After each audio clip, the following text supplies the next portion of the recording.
အသက်80အရွယ်အဖိုးအိုတဦးဟာစစ်ထဲဝင်ဖို့ပြက်ပြက်တသားဆုံးဖြတ်ခဲ့ပြီးသူ့ရဲ့လက်ဖြောင့်တနက်ပစ်စွမ်းရည်ကိုတက်တည်ပြဖို့လုပ်ခဲ့ပါတယ်။အနာကစစ်သားတွေကတော့သူ့ကြရှုံးမဲ့အရေးကိုကြည့်ဖို့စိတ်အားထက်သန်နေကြတာပေါ့။အဖိုးအိုကမိုးစင်နာကန်မိုးစင်နဲ့ကန်စနိုက်ပရိုင်ဖယ်ကိုကောက်ကင်လိုက်တဲ့အခါဘာဖြစ်လာမလဲဆိုတာကိုစစ်သားအားလုံးကစောင့်ကြည့်နေကြပါတယ်။သူ့မောင်းဖြုတ်လိုက်ပေမဲ့ကြီးစံကပြစ်မှတ်ကိုလွဲသွားခဲ့လို့စစ်သားတွေဟာဝိုင်းပြီးလှောင်ရကြပါတော့တယ်။အဖိုးအိုကဒုတိယအကြိမ်ထပ်ပစ်ခွင့်တောင်းပေမဲ့အရာရှိကရန်သူကလည်းသူ့ကိုဒုတိယအကြိမ်အခွင့်အရေးပေးမှာမဟုတ်ဘူးလို့ပြောခဲ့ပါတယ်။ဒါပေမဲ့ရှေ့တန်းသွားဖို့အဖိုးအိုကစွတ်အတင်းတောင်းဆိုနေတာကြောင့်အရာရှိလည်းမတက်တာပဲသူ့ကိုကတုတ်ချင်းရှင်းလင်းရေးလုပ်ဖို့ထောက်ပံ့ရေးဌာနစီပြောင်းရွှေ့ပေးလိုက်ရပါတယ်။နောက်ရက်ကင်းလေတုံးမှာဂျာမန်စစ်သားတွေမော်ဒာစိန်ပြောင်းဆင်းနေတာကိုလှမ်းမြင်လိုက်ရပါတယ်။လူတိုင်းပြရခတ်သွားချိန်မှာအဖိုးအိုကတော့မြေအိမ်တော်တဲ့ကိုတိတ်တဆိတ်သွားပြီးနေပါပြီ။သူကတနက်မှာမှန်ပြောင်းတက်လိုက်ပြီးလေပီအားတိုင်းကရိယာကိုအမြန်တစ်ချက်ဝေးကြည့်လိုက်ပါတယ်။ပြီးနောက်မိုးစင်နာကန်စနိုက်ပရိုင်ဖယ်ကိုပြန်မတင်ပြီးဂျာမန်စစ်သားတယောက်စီချိန်ရွယ်လိုက်ပါတယ်။နောက်တစ်စက္ကန့်မှာပဲဂျီဆန်ကပြစ်မှတ်ကိုထိမှန်သွားပြီးဂျာမန်စစ်သားရဲ့ခေါင်းကိုတဆစီလွတ်ထွက်သွားစေခဲ့ပါတယ်။အဲ့ဒီနောက်အဖိုးအိုကစက်တိုက်ပစ်ခတ်ပြီးမော်ဒာကြီးတွေကိုဖောက်ခွဲပစ်လိုက်ပါတယ်။ပောက်ကွဲမှုနဲ့တူဂျာမန်စစ်သားတစ်ဖွဲ့လုံးလွင့်စင်သွားပါတော့တယ်။ဒါကိုမျက်မြင်ကိုတွေ့ကြုံလိုက်ရတဲ့အရာရှိဟာစွန့်မြင်တက်သွားခဲ့ရပါတယ်။ဒါပေမဲ့လည်းအဖိုးအိုဟာဘာကုန်ပြုတ်ချီးကျူးမှုမှမရရှိခဲ့ပဲအမိန့်မရှိပဲလှုပ်ဆောင်မှုကြောင့်စနိုက်ပရိုင်ဖယ်ကိုပါတင်စီခံလိုက်ရပြီးလက်နက်မဲ့ထောက်ပံ့ရေးစစ်သားပြန်ဖြစ်သွားခဲ့ပါတယ်။အဲ့ဒီညမှာပဲဂျာမန်စစ်ကြောင်းတစ်ခုကညဘက်အလင်းငိုင်စီးနှင်းတိုက်ခိုက်ပြီးဆိုဗီယက်ကင်းဆောင်တယောက်ကိုတိတ်တဆိတ်ဖမ်းဆီးသွားခဲ့ပါတယ်။တနက်တန်တွေကြားရပြီးနောက်အဖိုးအိုဟာကိုနေပြီးအဲ့ဒီစစ်သားရဲ့အနားကိုတိတ်တဆိတ်ကတ်သွားခဲ့ပါတယ်။ပြီးတော့သူ့ရဲ့ရိုင်ဖယ်ကိုအမြန်ဆွဲလူပြီးပြန်ချိန်လိုက်ပါတယ်။မျက်တောင်တစ်ခတ်အတွင်း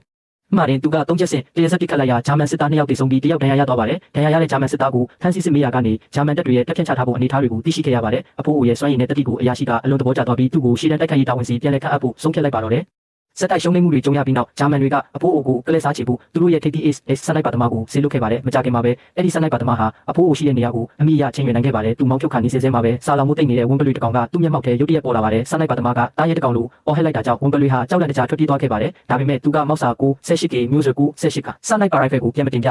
ချိန်လိုက်တဲ့အခါမှာတော့ပြစ်မှတ်ကအရေးရောင်တောင်မရှိတော့ပဲတက်ကွယ်သွားခဲ့ပါပြီ။နောက်ပိုင်းမှာဂျာမန်စစ်သားတယောက်ကအဖိုးအိုရဲ့အာယုံကိုလွှဲဖို့မှန်တစ်ချက်ကိုမြောက်ပြပြီးလှည့်စားဖို့ကြိုးစားခဲ့ပေမဲ့အဖိုးအိုကအဲ့ဒီအလှည့်ကွက်ကိုချက်ချင်းရိပ်မိသွားပါတယ်။သူကကျိုးတစ်ချောင်းကိုတုံပြီးတနက်မောင်းနှံကိုတမင်ဆွဲလိုက်တဲ့အခါဂျာမန်စစ်သားကအဆန်ကားမိပြီးပြန်လည်ပစ်ခတ်ခဲ့ပါတယ်။အဖိုးအိုကတနက်တန်ထွက်လာတဲ့နေရာကိုအမြန်ဆုံးချိန်ရွယ်ပြီးတစ်ချက်တည်းပစ်ထည့်လိုက်ရာဂျာမန်စစ်သားရဲ့ခေါင်းပွင့်ထွက်သွားပါတော့တယ်။ဂျာမန်ထိပ်သီးစနိုက်ပါသမားဟာနေရာတင်လက်ဖြန့်သွားပြီးပြတလဲနဲ့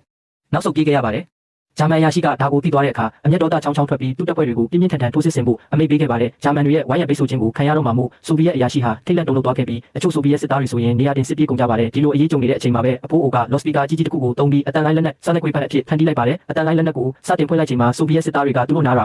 ပေကိုအမြန်ပိတ်လိုက်ကြပေမဲ့ဂျာမန်စစ်သားတွေရဲ့နာစီတွေကတော့အတန်လိုင်းတန်ကြောင့်ချက်ချင်းပဲကွဲထွက်ကုန်ပြီးတိုက်ခိုက်ရေးစွမ်းရည်တွေအလင်းအမြန်ကျဆင်းသွားပါတော့တယ်။ဆိုဗီယက်စစ်သားတွေလည်းချက်ချင်းပဲပြန်လည်တိုက်စစ်ဆင်ကြပါတယ်။ဒီလိုနည်းနဲ့အဖိုးအိုဟာဂျာမန်တွေရဲ့ထိုးစစ်ကိုတကူတော်တဲ့နဲ့တားဆီးနိုင်ခဲ့ပါတယ်။